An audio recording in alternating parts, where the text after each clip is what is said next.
Good evening and welcome to the Channel Studios here in London with your international news around the world in 5.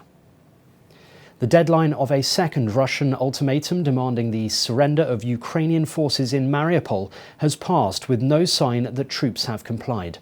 The port city in the southeast of Ukraine has been under siege for nearly 8 weeks, and residents are living without regular water, electricity and gas supplies.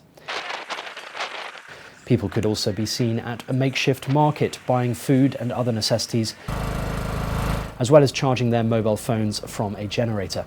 The remaining Ukrainian soldiers in the city, reportedly accompanied by 1,000 civilians, have taken shelter in the city's massive Azovstal steel plant. It comes as the United Nations Refugee Agency says more than 5 million people have fled the country since the war started.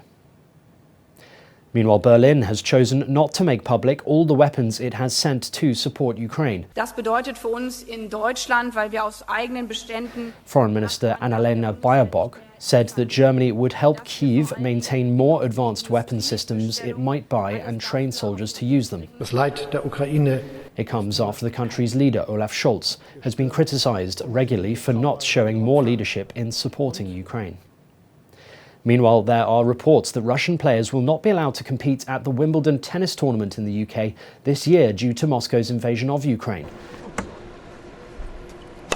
According to a report in sports industry news site Spotico, players like world number 2 Daniil Medvedev wouldn't be allowed to start at the competition. Earlier this month, the All England Lawn Tennis Club said it was in talks with the British government on the participation of players from Russia and Belarus. Rescue teams in South Africa continue to search for bodies washed away in KwaZulu-Natal province after horrific floods devastated the area and killed at least 448 people. In this settlement, 17 kilometres from Durban, officers were seen digging through rubble and mud searching for 2 missing people. Thousands of soldiers have been deployed to assist with rescue missions and transporting aid. Torrential rain last week triggered floods and mudslides, leaving thousands homeless and knocking out power and water services. Yemen's new presidential body, the Presidential Leadership Council, has been sworn in a rare session of the country's exiled parliament in the southern port city of Aden. The swearing-in ceremony was attended by foreign ambassadors and the US and UN envoys to the war-torn country. The council, which was last elected in 2003, is headed by Rashad al-Alimi, who took the oath alongside other council members in front of members of parliament. Peru's national police have announced they have seized more than 5 tons of drugs worth around $140 million during operations across the country. En una entrada hacia un río de la carretera de penetración, puerta trasera, se encuentran unos sacos de. Weapons and chemical supplies used to elaborate certain drugs were also found and confiscated.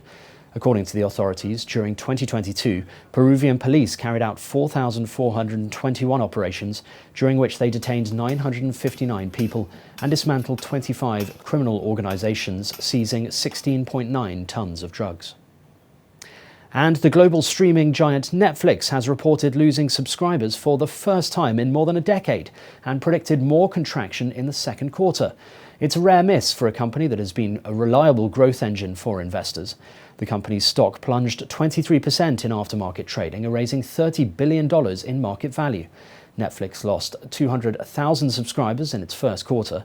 Its decision in early March to suspend service in Russia after it invaded Ukraine resulted in the loss of 700,000 members alone.